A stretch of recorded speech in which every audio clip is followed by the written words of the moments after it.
Welcome to Held Apart Behind the Laughter, a peek behind the scenes of Held Together's improvised sketch comedy show. Starring Agnes Arnold, Chris Brennan, Brian Duarte, Darren Held, Zarina Hora, Amy LaRue Gesno, Liz Lanier, Ann Mentel, Richard Martinez, Neil Matsuzaki, Sarah Pinsky, Scott Segesser, Cale Schwartzman, Daniel Smith, and Nellie Valetian.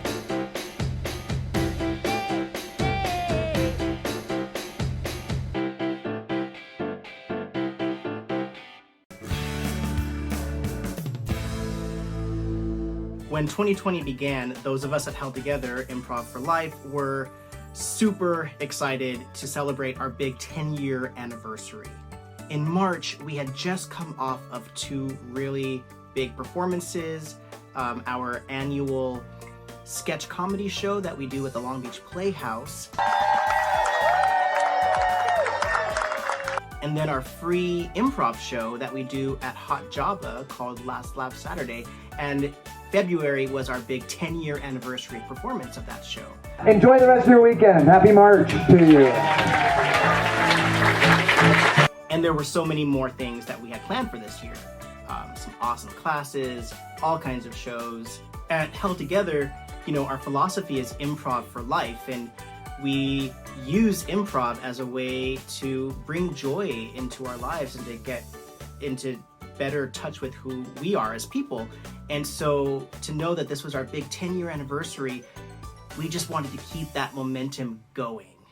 And then the world changed.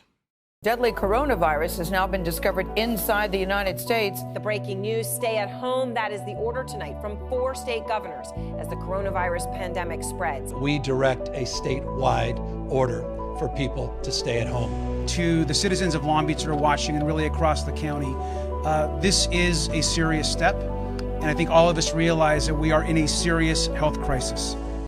When the shutdown first happened, I was in shock. It was shock, I think, with a little bit of, well, maybe more than a little bit, of terror. I was terrified. When the quarantine first happened, I had a bit of a mixed reaction. My reaction, well, your girl's depressed, so her reaction was kind of like, well, I mean, are we that surprised? It was a really interesting mix of feelings. I don't even know how to describe this feeling. I was like paralyzed, like my emotions were paralyzed. But I was pretty shook. And just trying to make sure I was okay, my family was okay, Liz was okay. I had just celebrated my 50th birthday with a huge party the week before they started closing down California. And man, did things change fast. I think at this point I was concerned and frustrated, but I still thought this is gonna be a blip. My reaction when the shutdown first happened was that of disbelief, like having a bit of a disconnect from reality. You don't prepare for something like this, like a shutdown where like you're not allowed to leave your house and no one is allowed to leave their house. The idea of staying in my house for weeks on end, not seeing other people, not going to work, not going to classes, not performing in shows, it was surreal. I'd definitely been like following everything pretty closely in the weeks beforehand. I didn't know what to make of it. Something like that, a global pandemic, that's the things that history books and summer blockbuster movies are made of. And to be living it in real time and to see, the acceleration of the news stories coming in. You know, and then you saw it kind of ramp up, like, oh, you know, the cruise ships were, you know, people weren't being allowed to disembark and all this stuff, and then you started hearing about all the shutdowns, like Disneyland shut down, Broadway shut down, and you're just like, it was just like this snowball that was just getting out of control. You know, Disney doesn't play around, so when they shut down their parks, that was scary. I was just kind of watching, and I felt almost numb, but it was like shock and just growing dread and terror, and you know, I want to say that's worn off, but it really hasn't. I knew that it's not just me who is sitting at home doing nothing, but it's everyone. I was probably more apathetic than I should have been. Mostly because I was like, oh, you just want us to stay home, you know, only call out for essentials. That's pretty much what I'm doing anyway. And I thought this would be over pretty soon if everyone did that. But, you know, here we are. My first reaction was, like, frantic doing. I just went straight into logistics mode, like, because I'm a planner. So, you know, it's like, what do my kids need? What do they need to get from their school? Like, what can we do so that we can survive at home? What about food? Checking in, making sure my family was all okay, and that we all had everything we needed. Oh, I did like the Target drive up and the Walmart drive up, and I did a bunch of online ordering just to get all the supplies that I could right away. And just stockpile food. Basically did everything that everyone else did. And I was kind of just racing to think of, like, over and over, what might I need, what's smart, like strategizing as though it was the end of the world. But I was one of those people who went to the grocery store and other places too late, and my face cracked when I realized all the supplies were gone. And then holed myself up in my room and just prayed that everyone was going to be okay. It took me, I think, probably a couple of weeks before I really sort of connected to the fear and anxiety that was stirring up inside. I feel like everyone was kind of in that state, just like trying to figure out and orient ourselves in this new reality that we didn't really get yet, and which I felt it changed. I think we all like collectively like sort of settled down after a few weeks, and then it really, I know for me it like really hit, like, oh, what is this? What is this stillness and holding and waiting and confusion and fear that everyone is in? And there wasn't so much doing, and there wasn't so much planning, and it was more like, okay, how do we actually do this now that the reality of it has sunk in a bit. So here's how Held Apart came to be. Safer at Home went into effect, and that was going to affect our next Last Laugh Saturday performance at Hot Java. I was scheduled to direct the March show, and I was super bummed when it dawned on me that, oh, Safer at Home means we can't perform for people. Selfishly, I was trying to think of ways, how can we keep performing? Because I want to perform. And then there was a streaming one night only live broadcast of the Rosie O'Donnell show. She did a 3-hour event with all these different Broadway stars, and they were all broadcasting from their homes via cell phones and Zoom and all of these things. And I thought, well, that's cool. That's kind of neat. So I reached out to Darren and, you know, said, hey, I think we can do our Last Laugh Saturday show online. At that point, I was pretty overwhelmed by the pandemic. So as the creative director of Held Together, I didn't know what to do. I wanted to take action, but also not more responsibility than my mental state could handle. I think that's something we can all relate to. So when Richard offered to spearhead Held Apart, I was all on board to participate, and I'm so grateful to him. I didn't want to do it live. Initially, I was going to do it live. There was this program that I was going to do, and I tried testing it, and the testing, it just wasn't working. I couldn't figure it out, and I thought, gosh, maybe we can't do it. And then I realized that Zoom has the function to record your meetings, and I thought, oh, well, if I can record the meetings, then I can edit them, and then we can just, upload the show and watch it, not live, but still, do a show for our audience at home. When the idea of Held Apart first came up, I was all in. I was really excited because it was like a mini SNL, all that on Zoom, like online. I thought that was really fun and really cool to be a part of.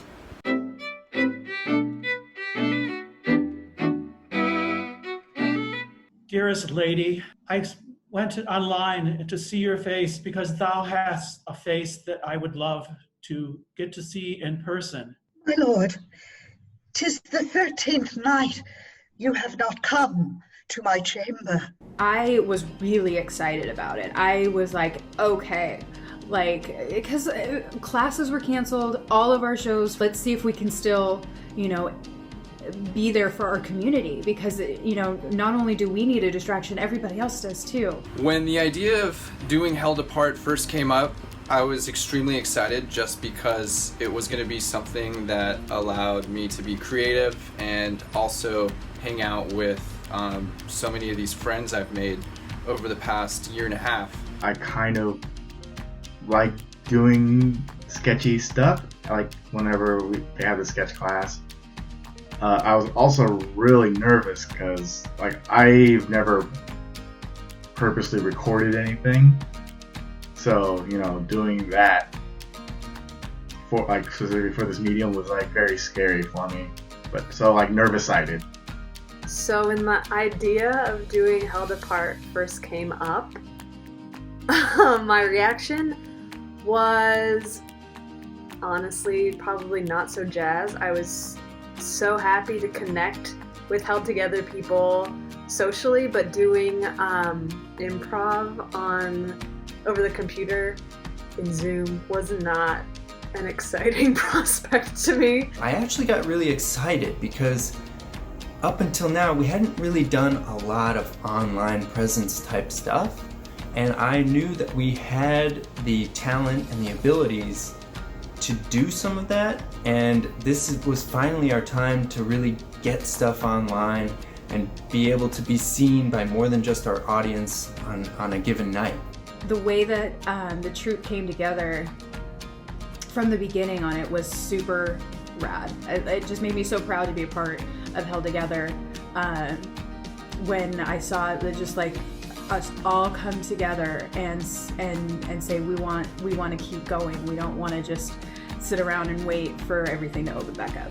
Before we filmed anything with the troupe, I reached out to Neil and Nellie and Sarah just to test some filming out, to see, all right, if we can film some things ahead of time and then edit them, will that work? Will it look okay via Zoom, filming it on Zoom?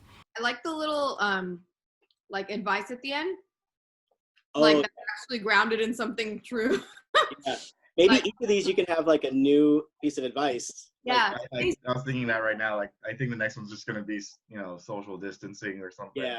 So one random Wednesday night, the four of us got together and filmed some of these Asking Arlazor sketches based off the character Neil had created in a couple of live sketch shows before this. And we just wanted to see if this was going to work. And so we came up with a couple of different characters, threw on, some different costumes, and had fun and played around.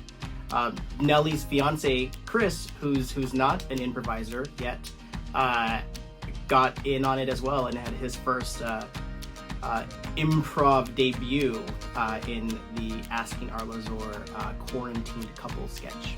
keep trying to, like, you know, ignite the flame. And we've been doing everything together. You know, when I go to the bathroom, I tell him to come. When I cook dinner, I tell him to come. We put on our matching t-shirts from our Hawaii vacation, you know, in 2007, but that's not working either. Look, he's like asleep. I don't know what to do, Arlazor, please. And so then when Held Apart came up, it was basically born out of that concept and just making it more structured and an ongoing thing. So initially this show was supposed to be our online version of Last Laugh Saturday, but it didn't seem quite right to name it that, since it wasn't that, and that's more associated with Hot Java. And it was actually Neil who came up with the incredible name of Held Apart, since we are held together, but apart now. But we're held together, but we're held apart. One of my favorite sketches to work on was Asking Arlazor. Ah, who knew? Behind the eye of a beholder is a portal to another dimension. Welcome to Asking Arlazor, where I help you with your problems by answering your questions. I mean, I got to create him for what I thought was a one-shot thing during Christmas, but I got to bring him back a few times now. Welcome, intrepid adventurers! I am Arlazor, wizard of the 14th Circle, wielder of the arcane, and of course, your humble guide through the hill of Signal! You mean Signal Hill? And they were like one of our first ones to make, so here's a little history for you. Hi, Arlazor. Oh, thank you so much for seeing us. This is my husband, Ben. How do I bring back the romance, you know? I need some romance. He's the only... Do you see what he did? He just left. You're going to have to kill Ben. That way you get everything, and at least one of you will survive the apocalypse. You know what? He's a funny character that I feel like most other people wouldn't think of, so I enjoy playing him. But it looks like this portal's closing. But remember, everybody, copy the vampires. Cough into your elbow. Watching the first episode of Held Apart was really emotional because, you know, we're in this time where everything's so crazy and you don't think something like that might be possible anymore, and then yet there it was. It just was this amazing thing that we created together in very little time. Yeah, it was just really exciting to see all the work that we did pan out and make it online. I felt so proud and shocked and amazed. I was flabbergasted. I could not believe how well edited it was and professional looking. I was in awe of Richard's editing and how much he had accomplished in such a short amount of time. It was like, I was mind blown because it was like over an hour. It kind of amazes me that we put up that first show the first week that Safer at Home went into effect in California. It was really inspiring to know that we weren't going to let the outside world get in the way of us doing what we love to do, which is playing, being creative, and spreading joy. I was online watching live on YouTube and on Facebook because I wanted to see all the comments. It made me nervous because I was like hoping everyone would, like it, because we're doing a new thing. It's online. We're making the best of quarantine. But it was also freeing because, while we're watching it, it's made. It's out there. We can't put it back. You can't put everything back into Pandora's box. One thing that was kind of cool is you rarely get a chance to watch a show that you're in, because usually we're performing live in front of an audience, but to be sitting on my living room couch watching a show that I'm in, it was cool. Like seeing me me, my person, and other people that I like knew in real life, like streaming on YouTube was so cool. And you know, I was sitting with my husband on the couch, and I could just see that he thought it was so cool that like these people that he knows are all like on, you know, they're streaming on the YouTubes. It was so cool. It just felt like a whole new level of like, wow.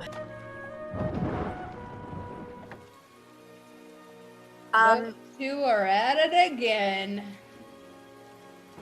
Do they realize it's pouring rain and they really should probably get some shelter?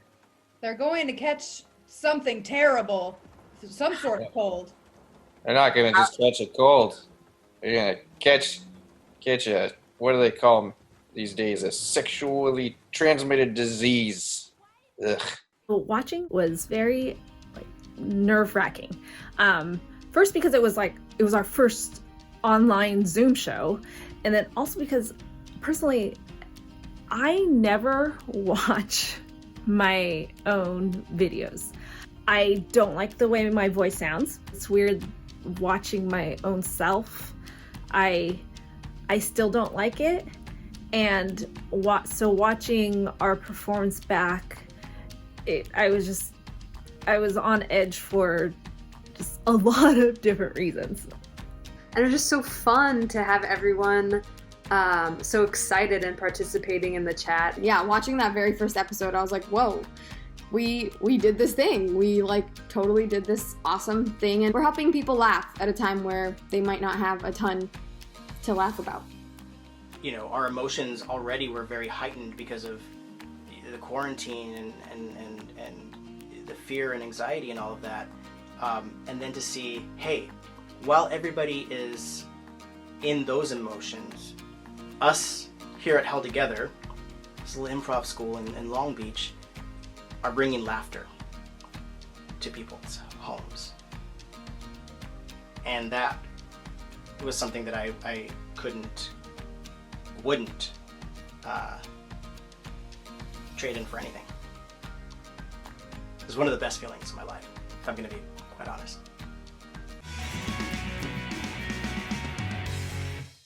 One of my favorite sketches that I worked on was Open Mind, and that's the one where I have the talk show with Oprah.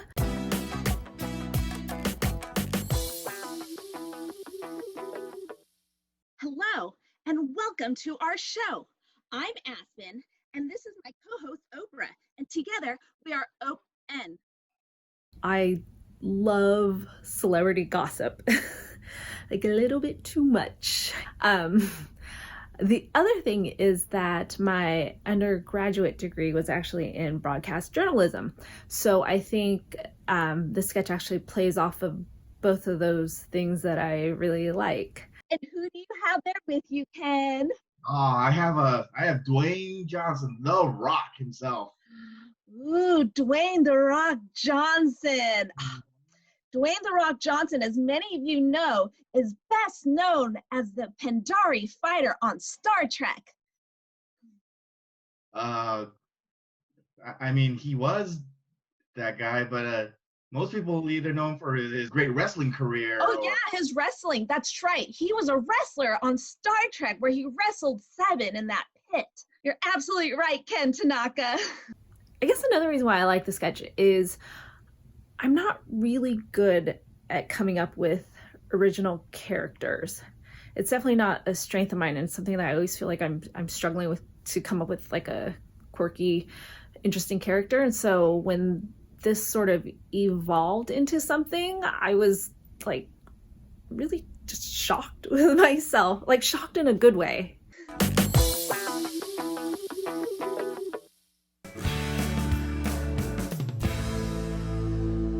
Then, after we did the first episode, and it was received so well by the audience, I thought, well,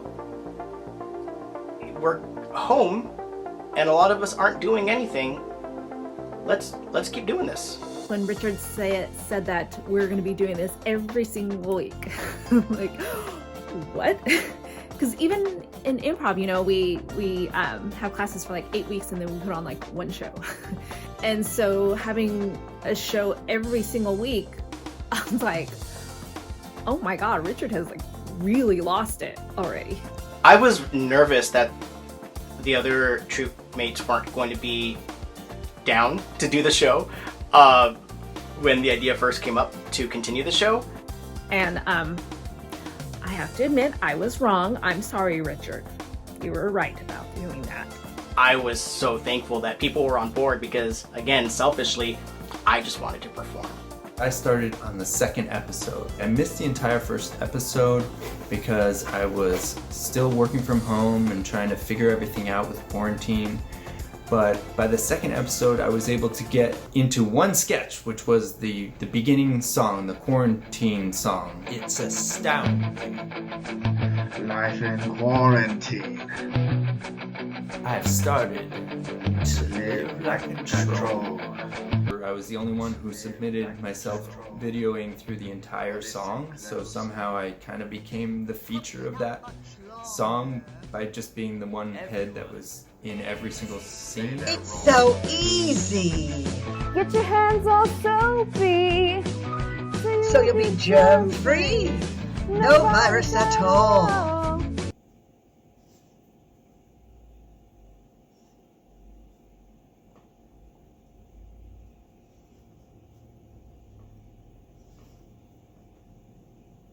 Social distancing.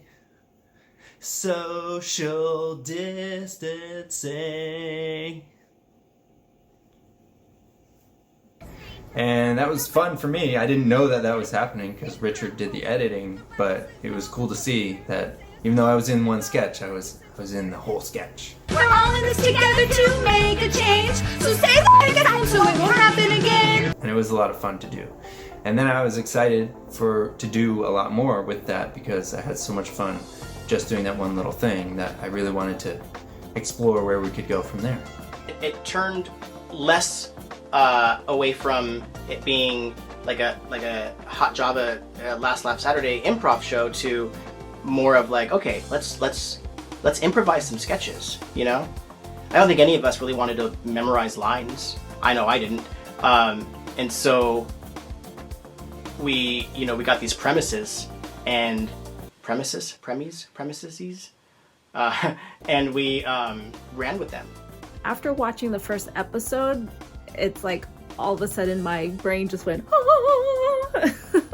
all these ideas started percolating in my head about just different characters, different scenarios that I wanted to try online. We would get together and have like little brainstorming sessions. It was really fun to collaborate with everybody and come together and listen to what everyone else had. Other people were throwing stuff out, and then I kind of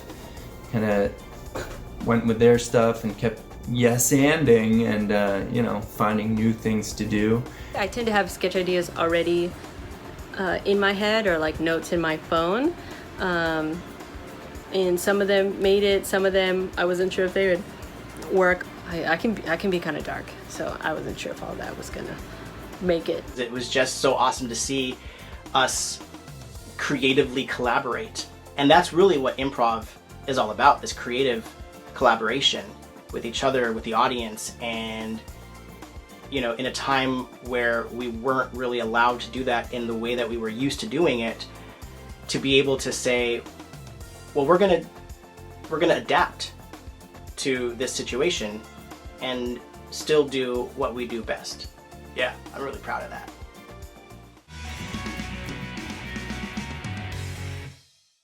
One of my favorite sketches to do and to work on was the kooky cul-de-sac sketch. Welcome to the Kooky Cul-de-sac, where you learn life lessons in a kooky way. It was based on a sketch that Richard, myself, and Neil did during the sketch show earlier this year, pre-COVID.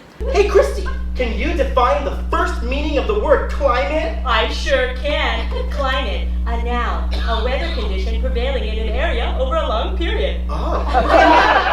Use it in a sentence? I sure can. Because of climate change, the world is both on fire and melting at the same time. So we're all gonna die before the next decade. Climate. And it was really fun to bring that back to life and on screen and to revisit those characters. When do you think this will all be over? Love, Chanel. Thanks for sending that in, Chanel. I'm so sorry to hear that you're bored. But unfortunately, I think this quarantine's gonna last longer than we all anticipated. You know why, Chanel? Because there's dum-dums everywhere, and they keep spreading the virus, and they don't want to stay at home. Because they're kooky and shouldn't be telling kids anything, but then they're telling them the truth. So it's like, you know, are they that bad? But that was really fun to do again. That's all the time that we have today. We only got the 40-minute free plan from Zoom, so we can't get on here much longer. Performing improv over Zoom took a little getting used to. At first I was like, this sucks. I want to see eyeballs, real eyeballs, and I want to get physical with my partners. It's harder to have those really connected moments where like physical touch really conveys it. There's some things that we normally do in improv that, you know, doesn't translate well online. You don't know when someone's speaking to you exactly unless they've used your name, and hopefully they've remembered your name, which I tend to not do. We don't do as much space work. If anything, we're holding a drink because that's something you can hold right there. The Zoom program itself sometimes has issues where if two people talk at the same time, both of them get completely cut out, and that causes a lot of confusion. Closeness and distance, like you can't convey that just at your camera. Or at least I haven't figured out a way to do that. Doing improv over Zoom has made me realize how much information I get from being in the other person's presence, from their body language and just their energy in general. It gives you a lot of little hints and clues and cues to pick up on, which are not quite so clear and available on Zoom. Ladies, we are here to take our minds off of everything that's going on, and all you are is talking about it. I mean, this is just getting ridiculous. Either we're here to talk about Gone Girl or we're here to gossip. And I'm not here to gossip. I'm here to gossip. I'm here to gossip. Yeah, I'm here to gossip too. Sorry, Mary. Well, I guess I just wasted a night reading Gone Girl. All right, so your marriage is on the fritz? It was strange because you could see yourself. Like even when you're like doing normal filming, if you're filming like a TV show or a movie or something, you don't have a screen pointing right at you so you can see what's happening. And so it's like having a mirror. And so I'll notice like if my hair moves over like this or something, like I'd always fix it, and just because I could see it. And so that part was a little odd, just constantly watching myself. I would say the hardest part was not being able to go out together afterwards and celebrate whatever we just performed and created together. That's something we usually do. You know, we go out and grab some drinks and some food and just hang out, you know, review the show or just chill. So I'm really looking forward to being able to do that again soon, eventually, whenever. If there's one thing about improv, it's that it's all about adapting. You get to get really creative. It challenges you to be very expressive with your face. We can like edit things together, so if we come up with a joke a little late or if like something feels a little off, we can cut it out, or we can even go back and shoot it again. If you mess up, it gets edited out. I don't know if that's supposed to be a secret. And you know, that's just like a huge benefit, because sometimes your best stuff doesn't come out the first time. It's cool to try to tap into different ways to do improv and to expand my brain even further on how that can translate online. You could be more free and know that if it's a little too out there, then we would just ask our partner or partners in the scene, like, hey, can we try that again? One thing that's cool with the video is you can catch little nuances, emotions, facial tics that you can't really catch live. It's unfortunate circumstances. Tony was such a great man, but he's gone. That mysterious, cement truck accident. Yeah, you know it happens. It's business. He was really in big in the cement business, if you know what I mean. Yeah, he had some concrete blocks laying around, right?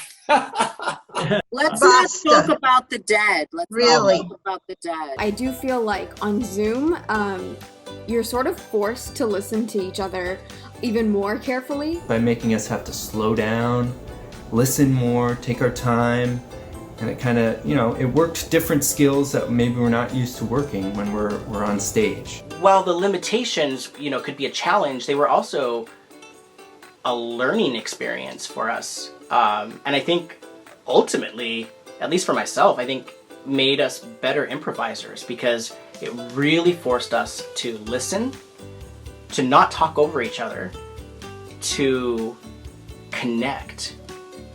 I've grown to really appreciate Zoom improv. Some of the benefits to doing improv on Zoom include not having to leave your house. You save on gas money. You can control the temperature of the room that you're in. No more freezing cold held together expo center nights. And you don't have to wear appropriate attire at the bottom half of your body, which I'm sure everyone will mention. I think one of my favorite sketches to work on was the one I did with Liz Lanier called Margot and Brad. Margot and Brad Show. Hi everyone, and welcome to the Margot and Brad Show. That's right, couple of the century. We were a really kind of obnoxious YouTuber couple. Yeah, we just feel like we have a lot to offer other couples that are really struggling, not like us. We really do a good job of loving ourselves and just giving each other what we need in this terrible time. So we wanted to be able to just give some advice to all those other people out there that aren't having as good a time as us by any stretch. Doesn't really have anything to do with who we actually are as a couple. It was just really, really fun to play those characters and to collaborate with Liz, my girlfriend. Thanks so much, everybody. Have a good night by yourselves. Not like us. Oh, not Wednesday.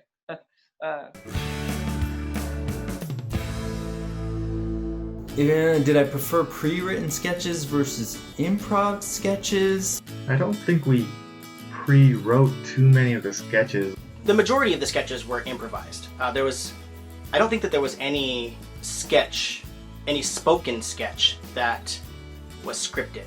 The sketches I enjoyed the most between like the pre-written ones and the fully improvised ones were sort of the ones that fell in the middle. They were like a hybrid. We sort of structured a couple of them. Where we kind of knew what the general beats of the sketch would be, like where we wanted it to go, but it wasn't like scripted or anything. We usually just kind of improvised around like a general idea of where a sketch was going. Once we like had the camera rolling, then it was just, let's just see what happens. And sometimes maybe we stuck to that roadmap of the beats we'd kind of talked about, and sometimes maybe we didn't, and we just kind of saw where it went. And I love that like spontaneity. I like that structure because you always have where you have not your complete endpoint, but you have somewhere that you can walk towards. Who are you? Hi, my name is Rita. That's your real name? No. Would you want to know something? Yes, Max. I am dying to know, what are you gonna do with your stimulus check? That's money for me. Yes. Do I prefer pre-written sketches or improv style ones? Gosh, that's really hard. They're so different. I like them both for different reasons. I probably would say I lean a little bit more pre-written sketches for online content. Pre-written sketches, you know where the funny is, and so you know where the laughs are gonna come. But improv scenes, like, they develop, and you kind of see what's gonna happen. But it was fun to sort of have just a skeleton of a sketch and then improv the rest of the sketch. So I also like fusing the two, and also it's like less work. You don't have to write anything. You just do it. I don't know. That's a really hard question. I don't have an answer. I like them both. Can I like them both, please? Can I break the rules and like them both? One thing we notice by doing the shows online is that our sketches work best if they're shorter. Ideally, a sketch would be, 3 to 5 minutes. Because then it's just your attention span is just different when you're watching something online as opposed to a live audience where you actually feed off the energy and you can sit there longer. But oftentimes we would film and they'd be like 11, 12, 13, 14 minutes. And, I think, oh crap, lots of editing, lots of part 1 of this sketch, part 2 of this sketch. There was one that Kale pitched called Morning Wood, about 4 guys that get together that are kind of woodsy guys, and they talk about what they would be doing if the pandemic wasn't happening. And I did anticipate good character stuff, and we got it, but it took a dark turn involving Kale and a bear. I want to lean against that tree and take a nap and dream about building a fire with my bare hands, and then I wake up and there's a bear sniffing around my toes, and then he starts licking them. And it tickles a little bit. What's going on with you and bears, man? What do you mean? I mean, you're talking about bears licking your toes and it tickling. He's just licking my toes because maybe I spread some honey on it, and then maybe I capture that bear and I put a saddle on him, and then I ride him around. He's my companion. Why would you do that? That sounds super weird. Through the improv, we just kind of found the weird me being attracted to bears type thing, and that just came organically. And Richard had the good sense to call it back when we kind of passed over it, and it really became the funny part of the sketch. Look at those giant marks. Looks like it's from a giant bear claw that would just like grab onto you and just like bear hug you, and then just like be in total control of your whole body, and then you just surrender to it completely. Sounds like you're kind of into bears, dude. Turned into something that people actually, who I talked to about it, thought that it was pre-written because that funny bear fucker hook showed up so smoothly, but no. Guys, what the hell? This is supposed to be about, we're like talking about the woods and like men things. Yeah, no, it sounds more like you're into bear fucking, dude.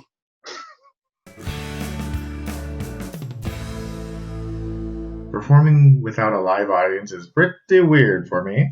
The audience actually fuels you. Like the energy in the room is actually what helps us when we're on stage. I am definitely one who feeds off of the audience, and like I feed off their energy. There was just something missing. Just that silence at the end of any joke, any funny part was just like a little bit empty. I was questioning whether what we were saying was even funny. It feels like you're throwing these things out and you don't know if they're gonna land, and you just kind of hope they do.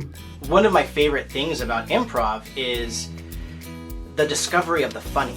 The players on stage are discovering what's funny at the same time as each other, at the same time as the audience is discovering. Sometimes the audience discovers what's funny before the players do. Performing without an audience makes the online improv a completely different thing from in-person improv. I wasn't even comparing them in my mind. I just knew that like, oh, I miss being with an audience and having that experience. You just don't feel the buzz and the aliveness of the space around you. It's not quite as expansive in my experience. At first it felt kind of weird to perform with no live audience reaction, but at the same time it wasn't too weird, because I think sometimes when I perform I like black out, and so it felt similar in some ways, because for me, I'm just like all up in my head, either in a character or invested in the scene, but it didn't feel too bad. Yeah, because I tend to black in and out, like I am blacking in and out right now, so. Luckily, you're usually there with the other performers. If they enjoyed it, or they say that they enjoyed it, I usually felt a lot better about doing bits and stuff. As we got used to it, the awkwardness faded away and we just got used to just keep going, don't have to pause for laughs, even though we know where they'll be, because, come on, we're funny. Right? We're funny, right? Guys? Hello? So we're gonna go into some chants now, some calming, rejuvenating chants, okay? So just repeat after me. Oh my God, I'm gonna kill my husband. Okay? Oh, wait. Did you say kill my husband? Just release all of that energy. Aren't we all feeling a little bit of that energy right now? It also challenges you to stay in the present moment and and try not to be baiting for laughs instead of wondering what hit and what didn't. It keeps you more in character, I think, and a little bit more out of your head. I think ultimately we just started trying to make each other laugh, like when we were recording scenes. I know in my scenes, I apologize to our wonderful editor Richard. He had to edit around our breaking. Do we have to have a name for our show? We can just call it the Margot and Brad show. Brad and Margot. Whatever. Couple of the century. A little bit higher though. Yeah. Higher. Couple of the century. Yeah, it makes me cringe. So this is from Liz. Hi, Easter Bunny. How are you holding up these days? Hi, Liz. And go.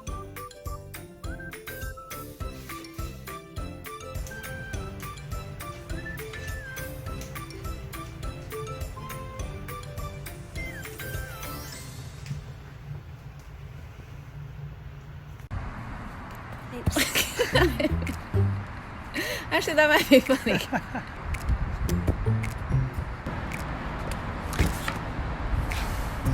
This week, Facebook launched a new app called Tuned, designed for couples to communicate with each other.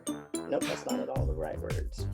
This week saw the series finales of beloved television shows. Schitt's Creek, beloved television shows. That was stupid. Why? They are beloved. It's okay. All right. I was like, as I was saying it, like, where did these words come from? Yeah, you I said, promise you that's not I what it's love written. them. Yeah. Yeah, That's me. I'd be loving them. Yes.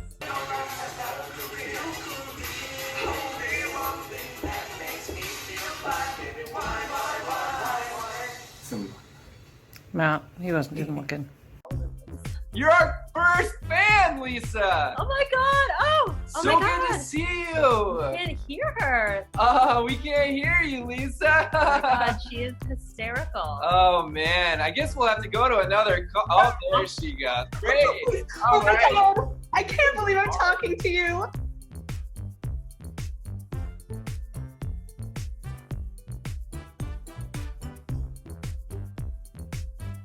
All right. Well, our final news story, as many of you know, I don't know how to, many artists from local newsers. Okay. All right. Well, time for our final news story. Many local, Coming.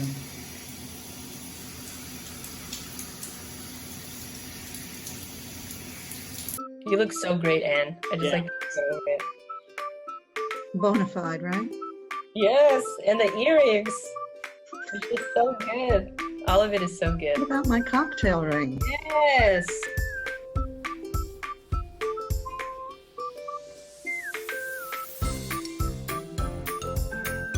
Rice ATMs are providing free rice to people out of work in Vietnam. Oh no, let me try it again. Rice ATMs are providing free rice to people out of work in Vietnam due to the coronavirus crisis.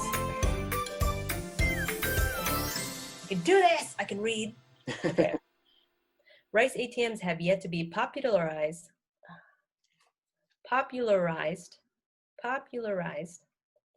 It's the L's and the R's. Yeah. Okay.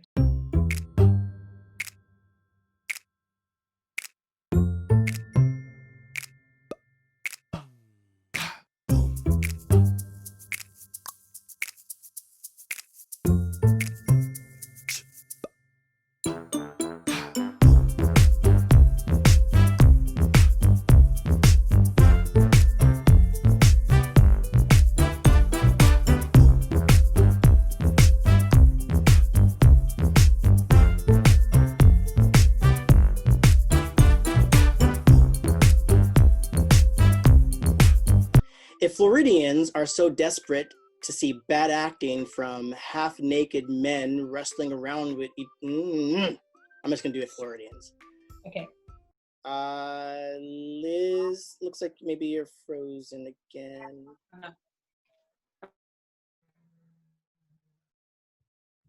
Because he wasn't. Oh, she's gone. Oh, there she is. Someone curse me. Someone curse me.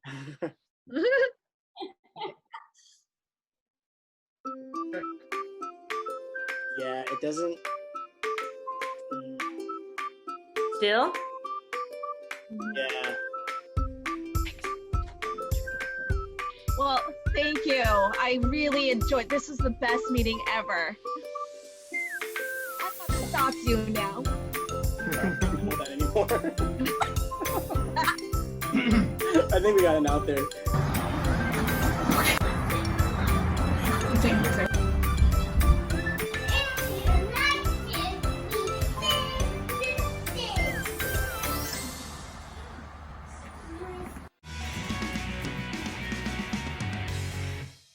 One of my favorite sketches to work on was the fashion show sketch. Welcome to Quarantine Fashion Week 2020. I am your co-host, Alabaster Prometheus. And I'm Geneva Vonabid. Oh, I'm a part-time designer, full-time judge. And you know me from my line of women's jock straps. Everyone sent their catwalk videos to Chris and me before we did the commentary. So it was just hilarious to go through those videos and see what everyone came up with. This of course is from the Carol Baskin lingerie line. Yes. Indeed, the king of quarantine.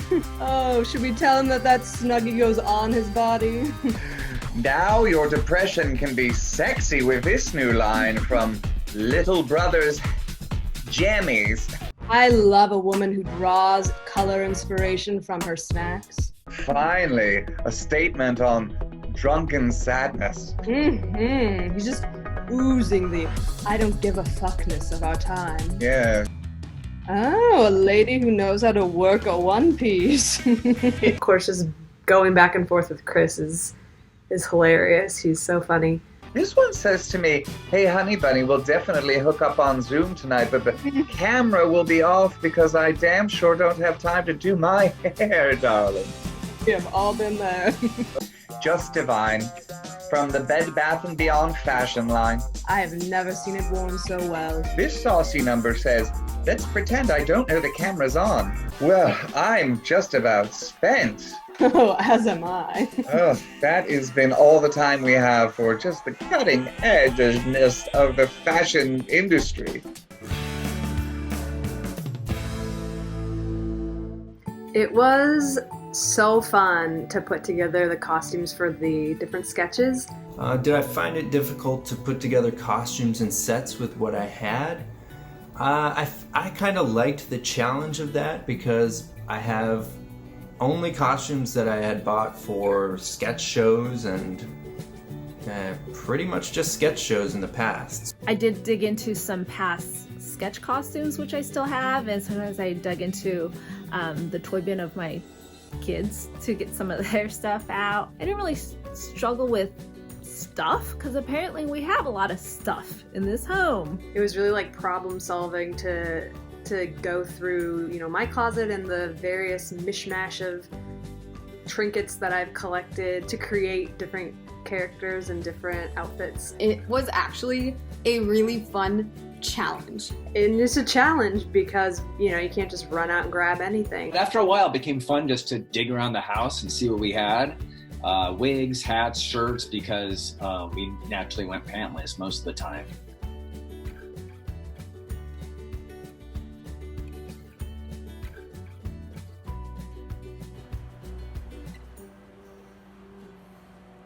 I wouldn't say I found it difficult to put costumes and sets together.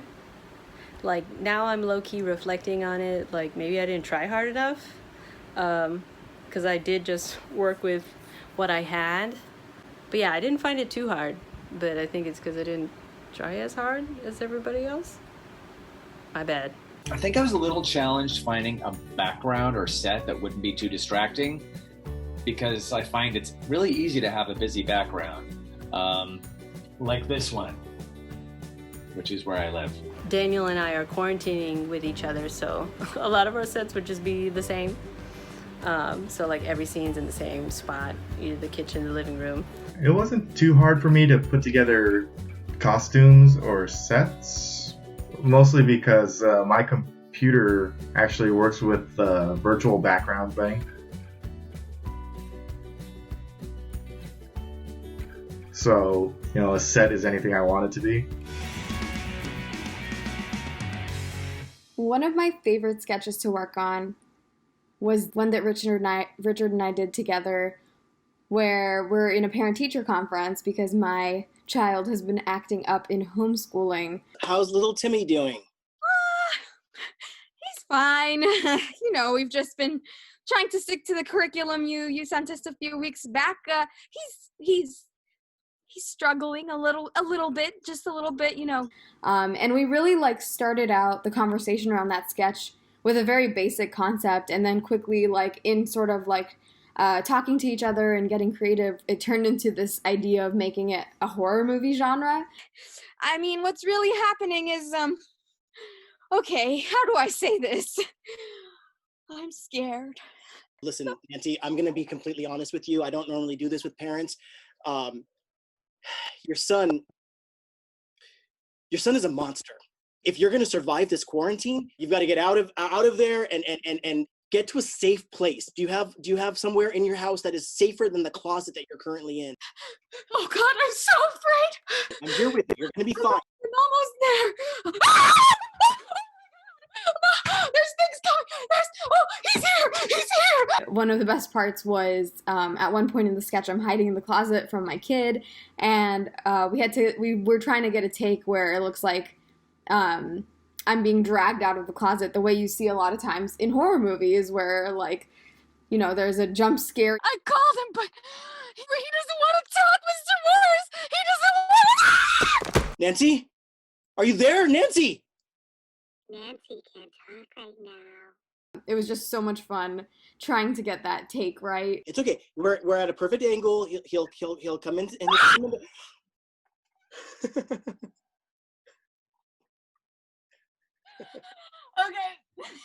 Okay. I think I was in it though. Okay. We can also do another take of just that moment. Yeah, maybe if you're okay with another take. Yeah. I don't want you to hurt yourself. I'm good. Okay. Okay, Chris, so wait, don't let me get the angle right, because I think the angle has a lot to do with how much your legs show. Yeah. And can you try to stay a little bit low? Okay, cool. I called him, but he just knocked over. He doesn't want to talk, Mr. Morris. He doesn't want to talk. Did that one work better, or did I not? I'm trying to do the hand, I want to get this in there. Yeah. We could do it one more time where I don't even come up. I'll just stay completely down. He doesn't want to talk. Ah! You didn't go far enough. It was a lot of fun, and always great collaborating with Richard, as always.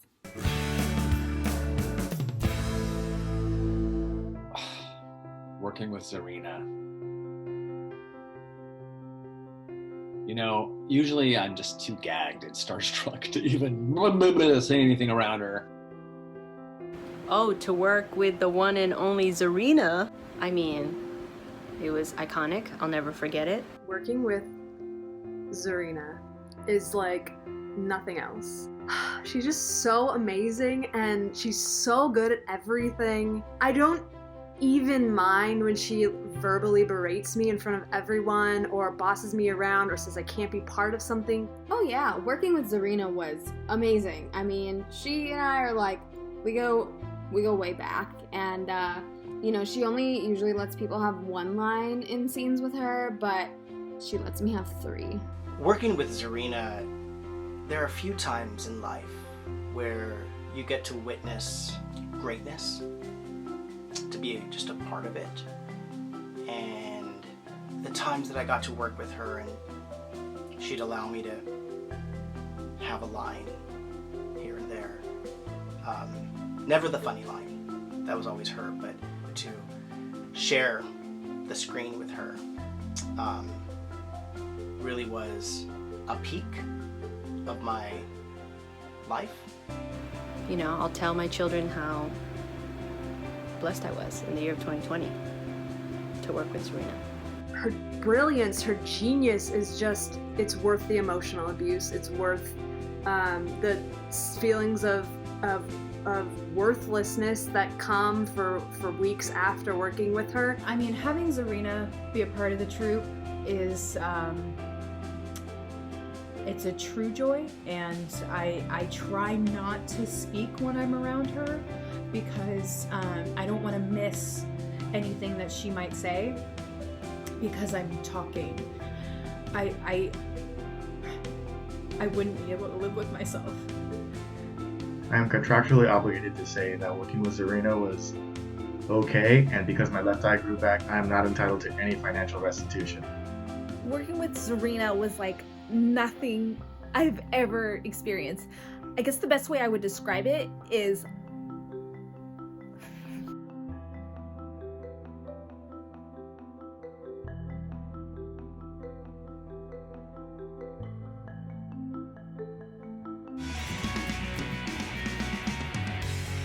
one of my favorite sketches to work on for Held Apart was the silent movie sketch, Neighbors.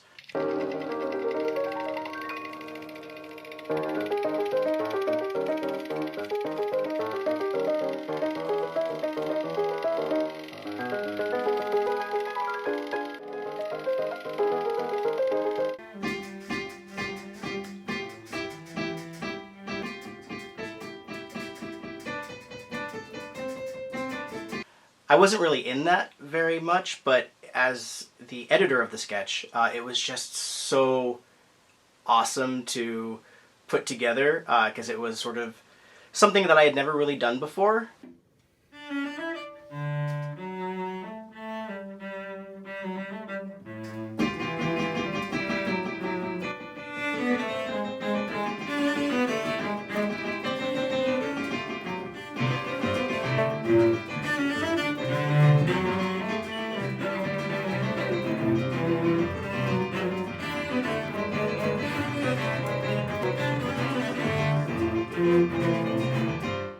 To know that they filmed it miles apart, but it looked like they were, you know, upstairs and downstairs neighbors, that was really fun to put together.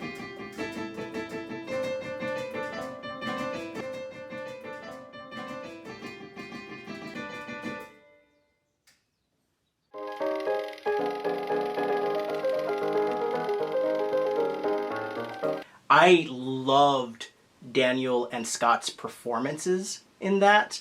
I mean, Daniel is just super funny at everything he does. But Scott, you know, with Held Together, Scott is our amazing musician. So to get him in front of the camera and his performance in that, it just cracked me up.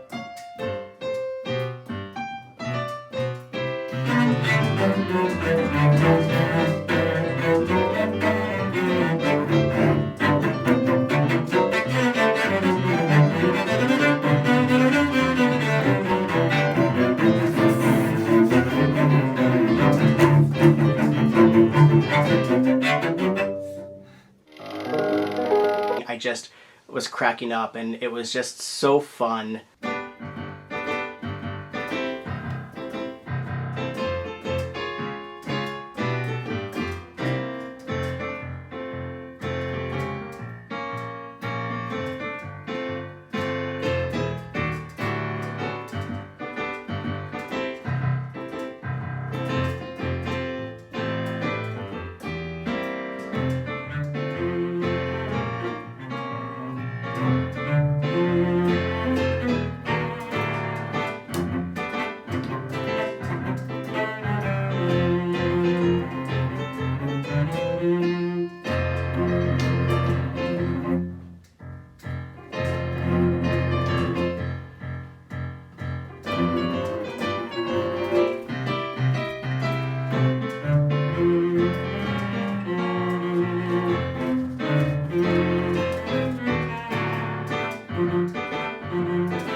parody songs were just, they were just some of my favorite things. So in terms of the process of the music parodies that we did, I'd say the process is they took a lot of time and a lot of work. Recording the parody songs was, a little bit different case by case. The first one we did, Agnes and I wrote together Social Distancing, which was a parody of Time Warp from Rocky Horror. Social distancing. Social distancing. I don't think we had the process down for making music videos yet, so that one, everyone recorded their singing while dancing. I was only in Social Distancing, the Time Warp parody. It was one of the most difficult things in my life. I'm not used to singing by myself while recording. It just felt super weird to be singing to myself, like I'm doing right now. Social distancing. Social distancing. Can I buy all the toilet paper? But only what you need. But the lines are so long. It's not about speed. That process was a little bit different in that people recorded their vocals live and then I sliced it all together, and that probably wasn't my best editing. There's a lot of moments that aren't quite synced up as much as I would like them to be. Social distancing.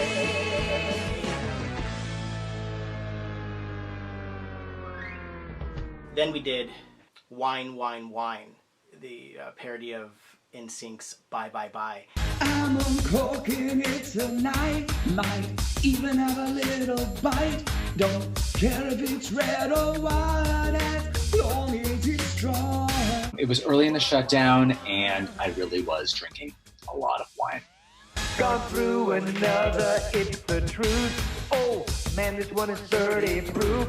This one goes with pork chops. Baby, come on. It was a good excuse to buy a bunch of wine and film a video. I had so much fun writing it, and it was awesome to have good friends like Richard and Chris support with their awesome personality and filming. They got totally into it. Darren wrote those lyrics. He sent them to me and Chris Brennan. We recorded our vocals just with their phones. I think the guys just did it with their phones, and I asked them to listen to the track with headphones and then sing along with the sound recorder, and then they sent me the vocal tracks. I ran them through GarageBand, and I'm not really like a music producer. There's still a lot to learn with that, and then sent it to the guys, and we then recorded our video. I waited till the clock struck 3. That's late enough for me. Stuck here in quarantine. It's all that I need. And they sent me again their videos, and then we made this really, really awesome video.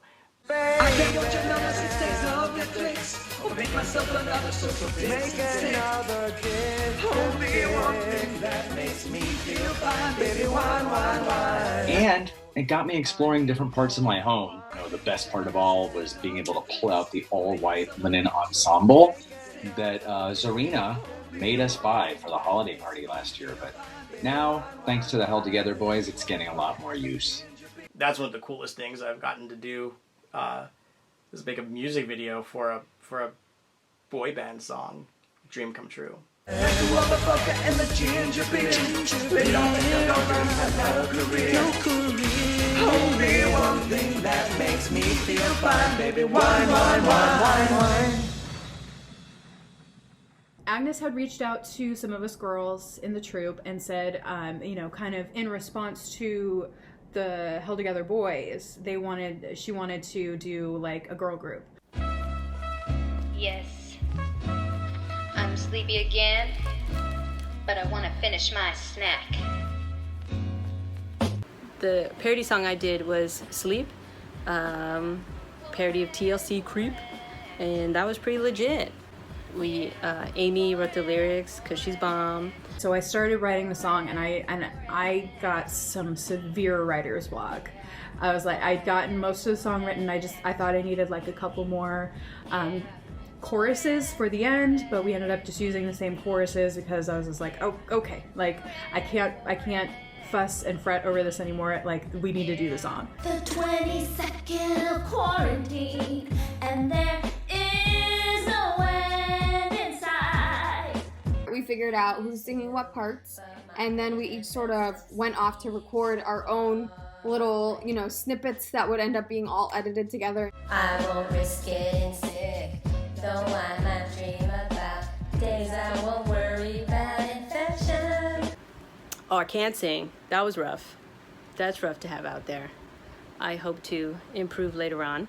We'd record our audio singing the lyrics separately, and then we would record all the actual physical footage that would go into the music video. I'm so bored all of the time. My pad has never been this clean, even my bathroom.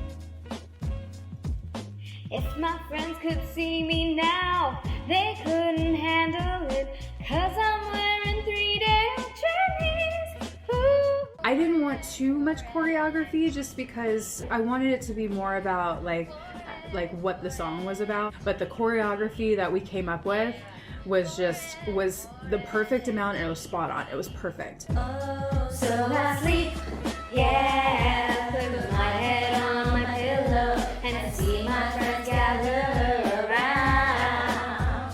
So I sleep, yeah, 'cause there's nothing else to do, and I've exhausted my Netflix queue.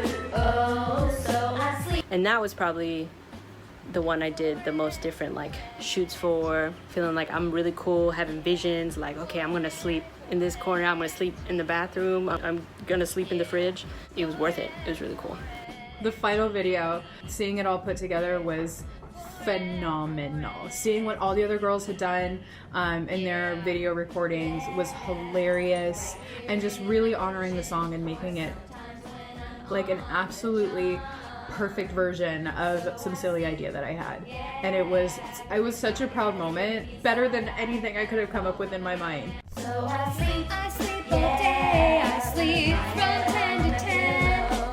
I don't think I'll ever get to sleep this much again. So I sleep all day, I sleep from 10 to 10. I don't think I'll ever get to sleep this much again. So I sleep, yeah. You know, we had a couple others. Agnes did some amazing videos. The Where's Your Mask? Where's your mask? It's the law. Every now and then I forget. Where's your mask? It's the law. Every now and then I forget.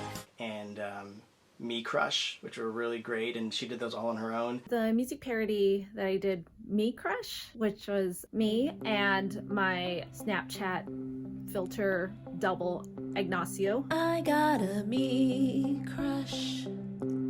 Have to admit the truth.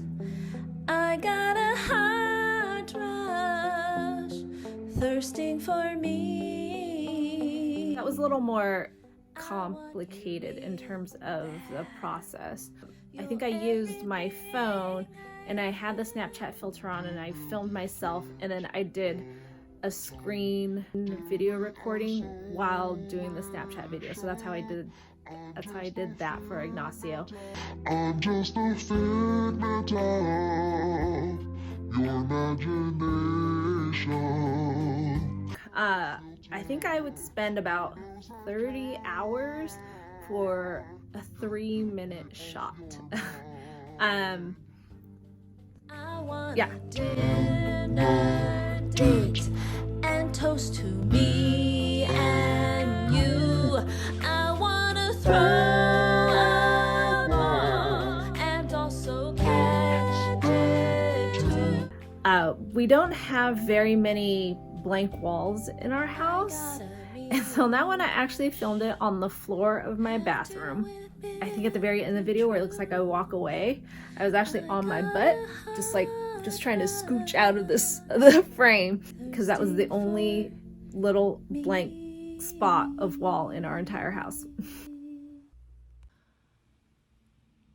The last song parody that we did, oh, I was so excited because it was Goodbye Home. Goodbye home, I'm going back to work.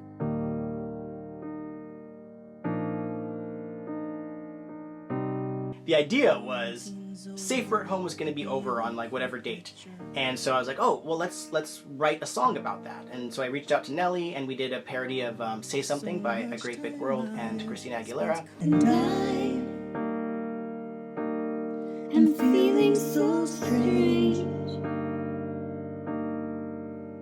I've done nothing for weeks. I'm not ready for change. We recorded the song, and the day that I finished producing the track, the Safer at Home was extended. And I was like, oh, well now this song doesn't make any sense because the content of it is Safer at Home is over, we're going back to work. Goodbye home, I'm going back to work. But we made it work, and we added some tags to the video of it. Yeah, no, I'm on my way. I just, wait, what? Safer at Home has been extended?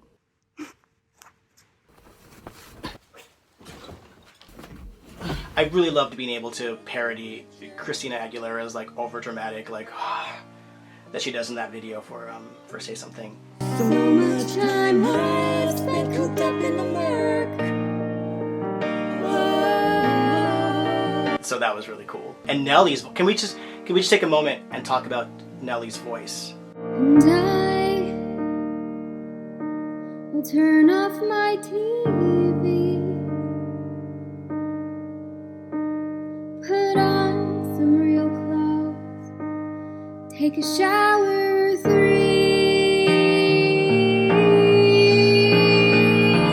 In producing that track, I very often was like, you know what? Let me lower my vocals and let's raise hers up a little bit, because it's a duet that we're singing simultaneously for the most part throughout the song, and it's like, let's let the audience hear the better voice. Goodbye home, I'm going back to work.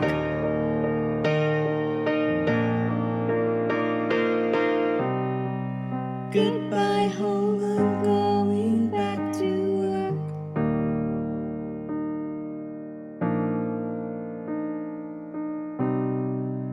Goodbye home.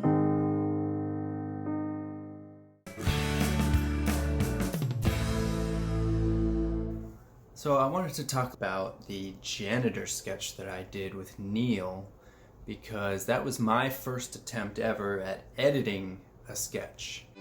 I'm sailing away, set an open course for the Virgin Sea. The idea for using Come Sail Away comes from when I was on the rowing team in high school. During winter training one year, we kind of had to deal with one of the gyms in the city. We would go there after school and do all of our winter training workouts, which is just, indoor stuff. Weights, doing stuff in the exercise classroom with just the hardwood and the mirrors. And then we had the bicycle room with just the stationary bikes. And in that tiny room with the bikes, we would always listen to Come Sail Away. We would always just rock out when we were just kind of riding the bikes on our own. And the drum solo specifically I always had this vision of how awesome it would look to edit together a drum solo for that specific song, because it's so epic. But you carry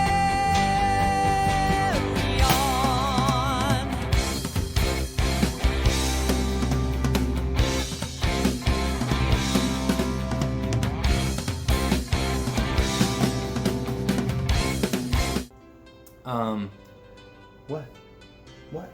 Of course, baby, come on, you can be in this. This is about you. She's so weird.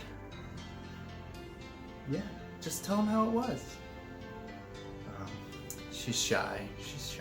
It's okay. You can just hang out.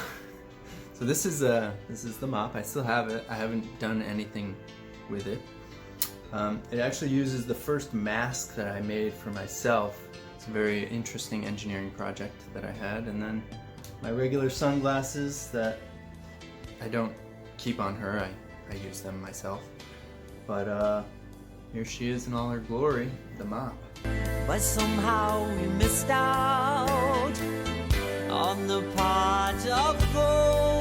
But we'll try best that we can. And the biggest challenge for this video was actually creating the solid background to do the green screen effects. And unfortunately, as you can see, all of my walls are white, and that is a pretty big challenge when you're using a white mop. I have white skin, especially with certain lighting, creates very shiny white spots, which would blend in with the green screen, and so I had to try and get creative. And what I found was under my bed, I had this huge roll of orange styrofoam, basically, which is actually for sound absorption to go under carpeting, which originally I bought it because I was worried that my cat, when she had her zoomies and was just sprinting throughout the apartment, she'd be making a lot of noise and bothering me and my neighbors possibly. So I got this and I chopped it up and put it under each of my carpets for her to run across more quietly.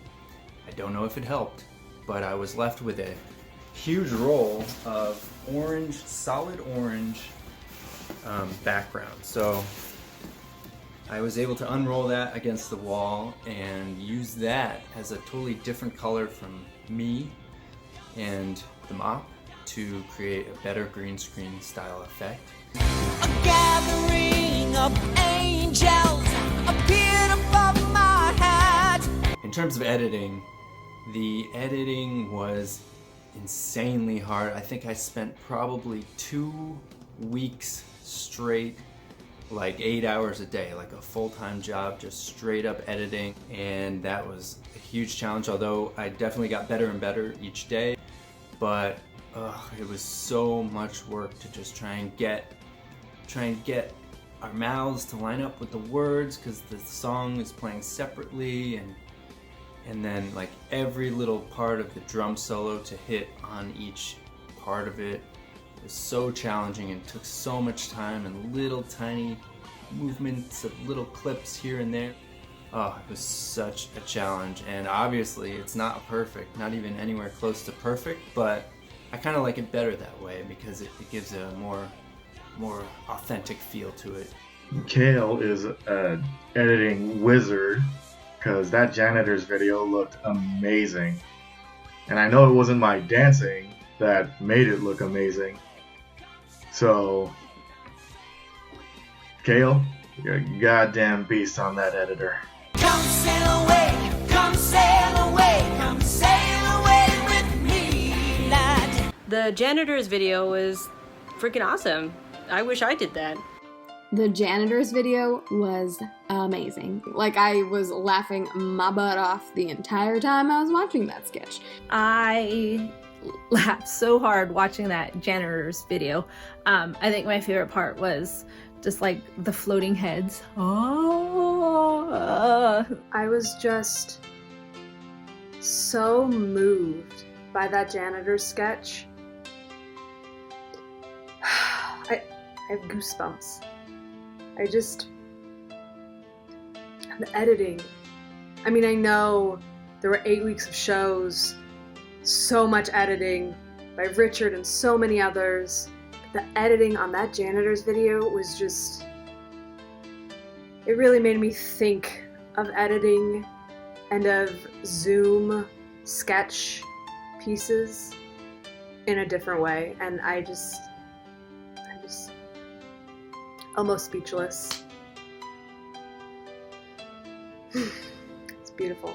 It was just so well done, and that was Kale's first time, I believe, editing anything, film editing anything.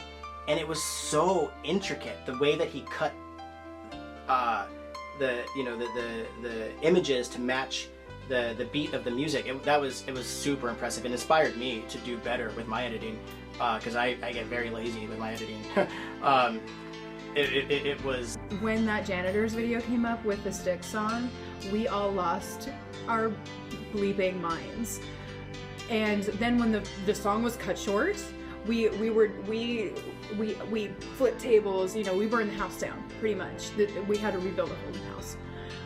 Because that's how freaking awesome the Janitors video was.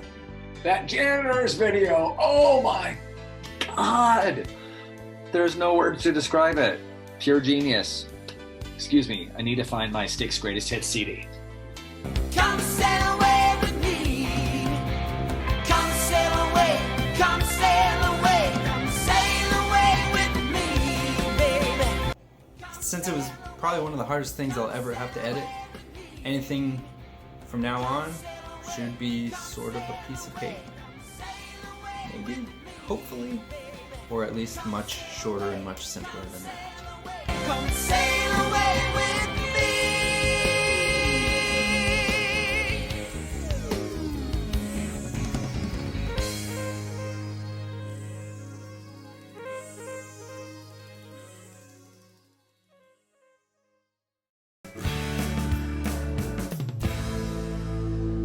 One of the best experiences of filming the Held Apart series was getting to work on the Any Day Update segment with Liz.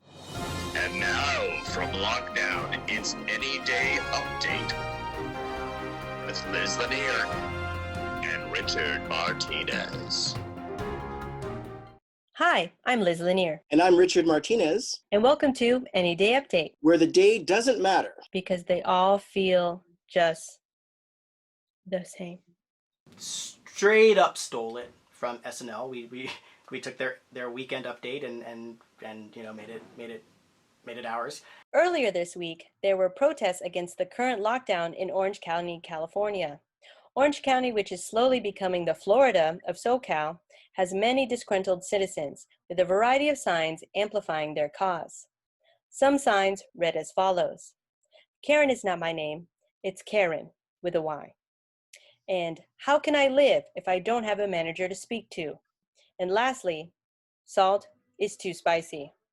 That gave us an opportunity to go a little edgier, you know, to get a little topical. A South Carolina restaurant partially reopening for dine-in customers is keeping the tables compliant with social distancing guidelines by filling the dining room tables with blow-up dolls.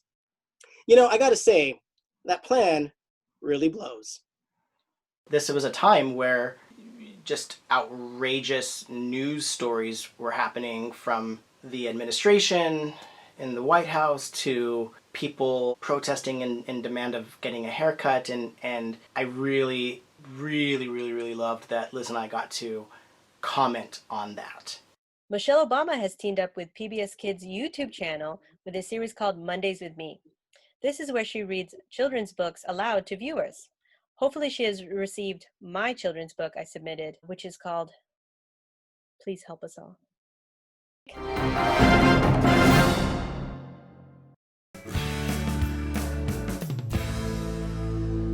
One of the best things about doing the Held Apart series was just being able to connect with the other people in the troupe and just have some sort of social interactions that we were definitely all desperately missing.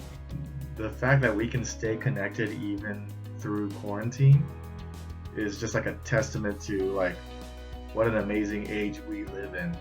The fact that we can have Zoom calls, like game nights, and we've had like movie nights. It's just amazing that technology let us all be as together as we could be. And because I live by myself with just my cat, I really found those meetings, even the brainstorming sessions and any practice session or recording session, to be really helpful with just knowing that there were people we all had people that we love to come together and do some fun stuff. It gave me a reason to put on makeup. It gave me a reason to care.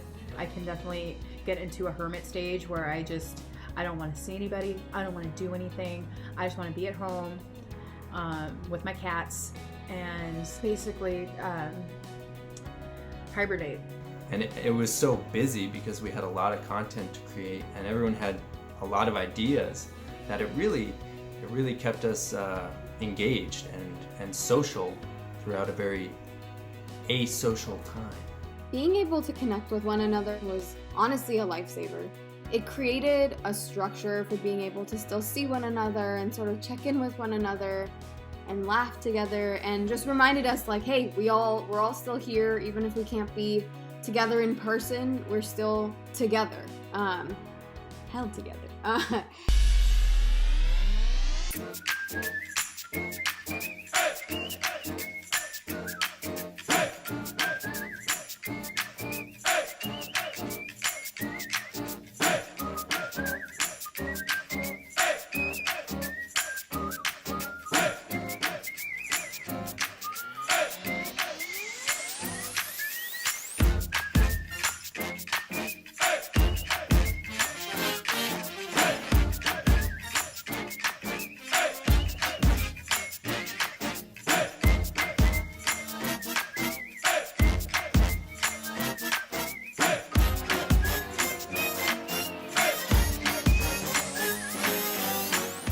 It gave me a sense of stability and community.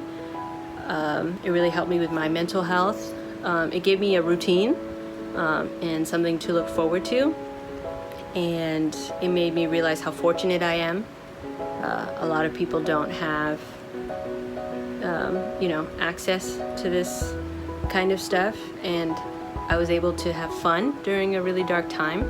So it really, really helped me, like, spiritually and mentally, and I'm very, very fortunate and grateful. Being able to connect with one another through the process of putting together Held Apart was pivotal to my mental health. Being able to connect with each other during social isolation, just 2 words, lifesaver. Social isolation was like, for me, having your life ripped apart from you. I'm an extrovert and I get energized being around people. And I'm used to being out every night teaching or performing. Without any sort of creative outlet, without any sort of social outlet, my own depression and anxiety and all of that would have taken over. There would have been no reason to get out of bed. In fact, our show went up on Saturday night. We usually took Sunday off just to recover from the week. I needed that from editing all week and filming and stuff. But Sundays were kind of like my worst day because there wasn't a thing to do, right? There wasn't a video to edit or a song to write or a group to meet with, and that was really hard.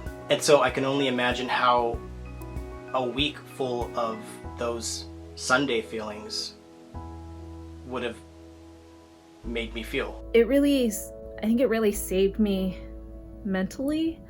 I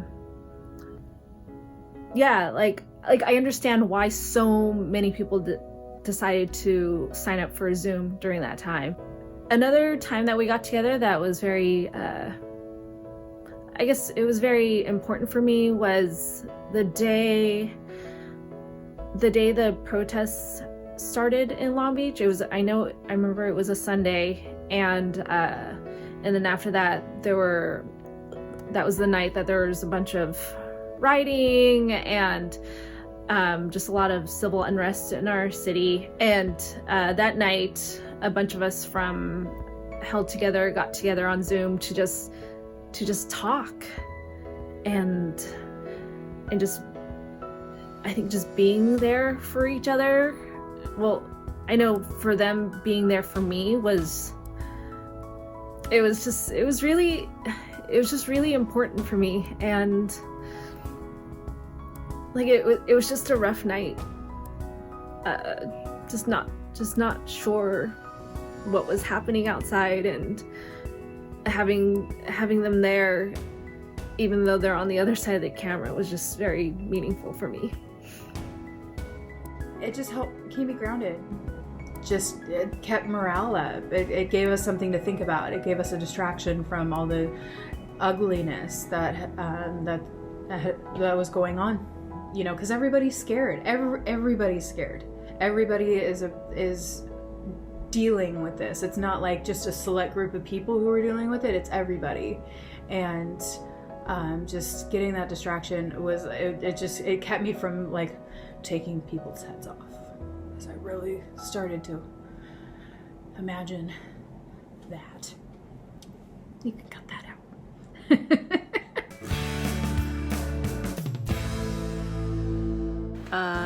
Lasting thoughts is shout out to Richard, because he did the damn thing. Shout out to Darren, Held Together, the troupe.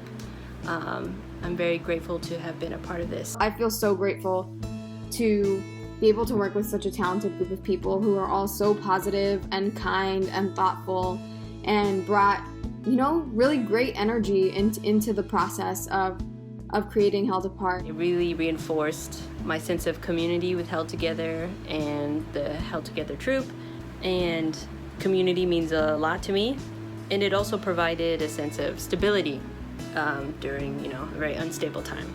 To know that we were all there at the same time, having the same experience, was really nice. Because it was as close as we could get to, you know, feeling a sense of a communal space, even at a distance. It was also an extra special treat that anybody in the world could watch. My family in Colorado, friends from abroad were able to participate and watch things that they never could. So I also look forward to hearing my sister's comments on Sunday mornings about our show.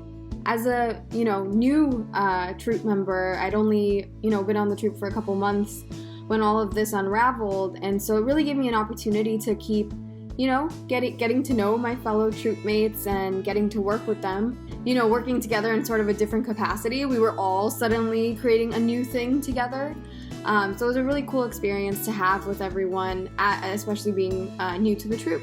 I'm so lucky, so lucky that I joined the Held Together troupe when I did, so that I could be a part of this and continue to perform and have this, and just have this creative outlet. It was not only comforting to see everyone's face on a regular basis, but even empowering, because we were expanding our creative talents like never before. It was almost like we were able to keep momentum going forward rather than replacing it. So like, okay, you know what? We can do this. We can add this to our portfolio now. Being able to stay connected with all these people and also be creative and collaborate was a really exciting opportunity. It gave me something to look forward to. And it just was like a fun time with really good people. And I couldn't ask for a better group to be able to goof off with. I'm just thankful for this group of people that I get to be funny with and connect with, and I get to know them. Seeing the things that they have created, that the ideas that they've come up with and then executed with absolute pure hilarity it's just really cool to get to be a part of that. It's really special to have a group that trusts each other so much. I really love that Held Together really didn't miss a beat once the shutdown happened. Like we kind of processed everything, and Held Together was putting up Held Apart, and so it really didn't miss a beat. And I'm just, to be a part of that is definitely something I'm so proud to be a part of. And I just look at all of my troupe mates and I'm thankful and proud to know each one of them. It was one of the most special experiences of my life. And even as today, where I'm anxious about the state of everything, I will look back on this with such fondness. There was Saturday night, I was just in such great anticipation every Saturday, ready to see Held Apart. It was exciting to have something to look forward to all day. Each episode that went up was, I think, better than the one before it, and that just was a testament to our dedication to growing and learning. I think that's what makes Held Together so special, is that there's no ego. Nobody's like, oh, we're the best. We are the best at what we do, and there's no getting better because we're already at the top of our game. Like, no, we're constantly wanting to learn and try new things and experiment. And this gave us probably the biggest opportunity to experiment and grow and learn that we've ever had. And I'm so thankful to every single one of our troop mates and to every single person who watched the show and supported the show, because if the audience wasn't loving it, we probably wouldn't do it. I thank everyone for coming together and doing this and supporting us, all of our colleagues and improv peers and fans as well. I can't wait to see what happens next. I can't wait to do it again. I'm ready to do some more.